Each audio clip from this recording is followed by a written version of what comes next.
नमस्कार, हमारे digital platform में आपका स्वागत है। आज हम बात करेंगे दुनिया के दो सबसे खतरनाक युद्ध क्षेत्रों की। एक तरफ रूस और यूक्रेन का युद्ध है जो 3 साल से ज्यादा समय से चल रहा है, और दूसरी तरफ ईरान और इजराइल के बीच बढ़ता तनाव है जो परमाणु हथियारों की दौड़ की वजह से और गहरा गया है।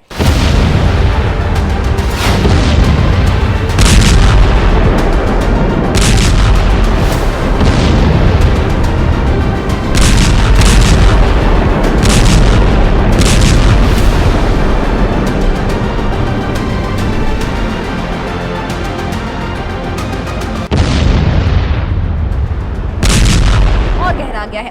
लेकिन इन दोनों कहानियों में एक नाम बार बार उभर कर सामने आता है, व्लादिमीर पुतिन का। जी हां, रूस के राष्ट्रपति, जिन्हें इन युद्धों का रिंग मास्टर कहा जा रहा है। पुतिन ने ना सिर्फ यूक्रेन में युद्ध को हवा दी, बल्कि ईरान को भी परमाणु ताकत बनाने में मदद की है। लेकिन अब अमेरिका के राष्ट्रपति डोनाल्ड ट्रंप ने पुतिन के सामने एक बड़ा दांव खेला है। तो आइए इस कहानी को शुरू से समझते हैं। सबसे पहले बात करते हैं रूस यूक्रेन के युद्ध की। फरवरी 2022 में रूस ने यूक्रेन पर पूर्ण पैमाने पर हमला शुरू किया था। ये जो हमला था, ये यूरोप में द्वितीय विश्व युद्ध के बाद सबसे बड़ा युद्ध है, जिसमें लाखों लोग विस्थापित हुए हैं, हजारों मारे गए हैं और कई शहर तबाह हो गए हैं। रूस ने यूक्रेन के क्राइमिया क्षेत्र में 2014 में ही अपने कब्जे में ले लिया था उस क्षेत्र को, और अब वो यूक्रेन के पूर्वी हिस्सों और जापोरिजिया परमाणु संयंत्र जैसे महत्वपूर्ण क्षेत्रों पर नियंत्रण चाहता है। पिछले साल यूक्रेन ने रूस के कुर्स्क क्षेत्र में एक साहसिक जवाबी हमला किया, जिसमें उसने 1300 वर्ग किलोमीटर क्षेत्र पर कब्जा कर लिया। लेकिन अब रूसी सेना ने इस क्षेत्र को वापस हासिल कर लिया है और यूक्रेन की स्थिति कमजोर हो रही है। इस बीच पुतिन ने शांति वार्ता की बात तो की, लेकिन उनकी शर्तें यूक्रेन के लिए आत्मसमर्पण जैसी हैं, जैसे यूक्रेन का नाटो में शामिल ना होना और अपनी सेना को कम करना। पुतिन ने इस युद्ध को ना सिर्फ यूक्रेन के खिलाफ लड़ा, बल्कि इसे पश्चिमी देशों, खासकर अमेरिका और नाटो के खिलाफ एक जंग के रूप में पेश किया। रूस ने ईरान से शाही ड्रोन जैसे हथियार लिए और बदले में ईरान को सैन्य और तकनीकी सहायता दी।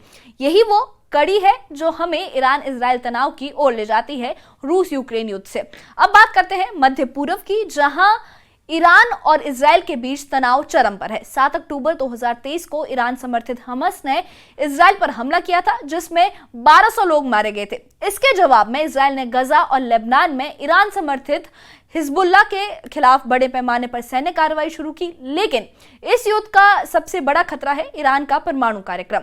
ईरान के पास 10 से ज्यादा परमाणु बम बनाने लायक संवर्धित यूरेनियम है। फरवरी 2025 में उसके पास 274.8 किलोग्राम यूरेनियम था, और अप्रैल 2025 में उसकी क्वांटिटी 408.6 किलोग्राम होगी, यानी कि इसमें 50% बढ़ोतरी हुई है। रिपोर्ट्स के मुताबिक ईरान ने 60% संवर्धित यूरेनियम की मात्रा को पिछले 3 महीनों में 50% बढ़ा लिया है। ये इतना यूरेनियम है जिससे 10 से ज्यादा परमाणु बम बनाए जा सकते हैं। ये तेजी तब आई है जब ट्रंप ने जनवरी 2025 में शपथ ली थी कि ईरान पर अधिकतम दबाव की नीति शुरू की थी, लेकिन ईरान ने उल्टा अपने परमाणु कार्यक्रम को और तेज कर दिया। उसे रोकने के बजाय उसने अपने परमाणु कार्यक्रम को और बढ़ावा दे दिया। यहाँ कहानी में एक और ट्विस्ट आता है। रूस और ईरान के बीच गहरे रिश्ते हैं। जनवरी 2025 में दोनों देशों ने 20 साल का रणनीतिक साझेदारी का समझौता किया, जिसमें सैन्य सहयोग, संयुक्त युद्धाभ्यास और तकनीकी सहायता शामिल है। रूस ने ईरान को सुखोई Su-35 जैसे उन्नत लड़ाकू विमान देने की बात भी कही है, लेकिन अब ट्रंप ने पुतिन को एक अनोखा प्रस्ताव दिया है। 4 जून 2025 को ट्रंप और पुतिन के बीच 75 मिनट से ज्यादा लंबी फोन कॉल हुई। इस बातचीत में ट्रंप ने पुतिन से अपील की कि वो ईरान को परमाणु हथियार बनाने से रोकें। ट्रंप ने कहा कि ईरान की परमाणु बम नहीं बनाने दिया जा सकता है ईरान को। पुतिन, आप ईरान को समझाएं कि वो इस जिद से पीछे हटे। लेकिन पुतिन ने क्या जवाब दिया, ये अभी रहस्य है। इसके बारे में कोई बात सामने नहीं आई है कि इसके जवाब में पुतिन ने क्या कहा है। कुछ विशेषज्ञों का मानना है कि पुतिन इस मौके का इस्तेमाल रूस के हितों को बढ़ाने के लिए कर सकते हैं, जैसे यूक्रेन युद्ध में अमेरिका से रियायतें लेना। दूसरी तरफ इजराइल के प्रधानमंत्री बेंजामिन नेतन्याहू ईरान के परमाणु कार्यक्रम को पूरी तरह खत्म करना चाहते हैं। उनके लिए ये एक अस्तित्व का सवाल है। नेतन्याहू ने मई 2025 में ईरान के परमाणु ठिकानों पर हमले की योजना बनाई थी, लेकिन ट्रंप ने उन्हें मना कर दिया था। नेतन्याहू का कहना है कि ईरान गुप्त सुविधाओं में ट्रिटियम बना रहा है जो परमाणु हथियारों के लिए जरूरी है। ट्रंप ने नेतन्याहू को साफ कहा है कि वो सैन्य कार्रवाई के बजाय बातचीत को प्राथमिकता देंगे। ट्रंप ने कहा है कि हम एक ऐसा समझौता चाहते हैं जिसमें हमारी टीमें ईरान की सुविधाओं में जाकर जांच करें और जरूरत पड़ने पर उन्हें खत्म करें, नष्ट करें, वो भी बिना युद्ध के। लेकिन नेतन्याहू का धैर्य जवाब दे रहा है और वो सैन्य कार्रवाई के लिए तैयार है। ईरान के supreme leader Ayatollah Ali Khamenei ने ट्रंप की धमकियों को खारिज कर दिया है। उन्होंने कहा है कि अमेरिका को यह तय करने का कोई हक नहीं है कि ईरान यूरेनियम संवर्धन करे या फिर नहीं।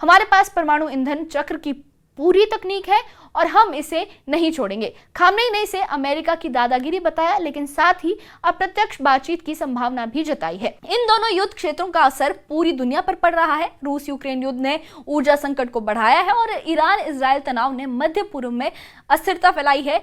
अगर ईरान परमाणु हथियार बना लेता है तो ये क्षेत्रीय और वैश्विक स्तर पर परमाणु दौड़ को बढ़ावा दे सकता है। सऊदी अरब जैसे देश भी परमाणु हथियारों की राह पर चल सकते हैं।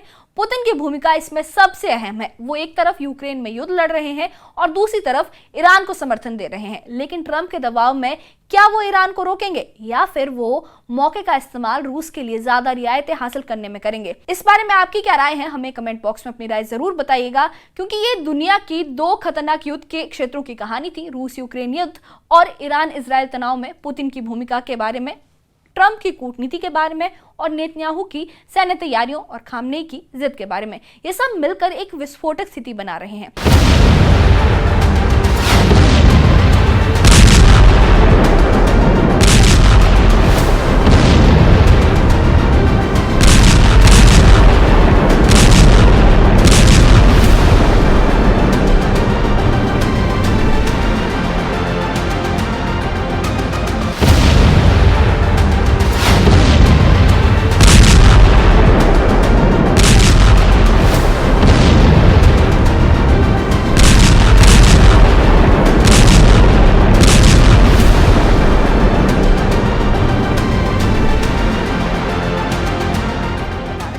क्या पुतिन ईरान को परमाणु हथियारों से रोक पाएंगे या फिर क्या ट्रंप की कूटनीति कामयाब होगी या फिर दुनिया एक नए युद्ध की ओर बढ़ रही है? इन सवालों का जवाब आने वाले दिन ही बताएंगे, आने वाले समय में ही हमें पता चलेगा।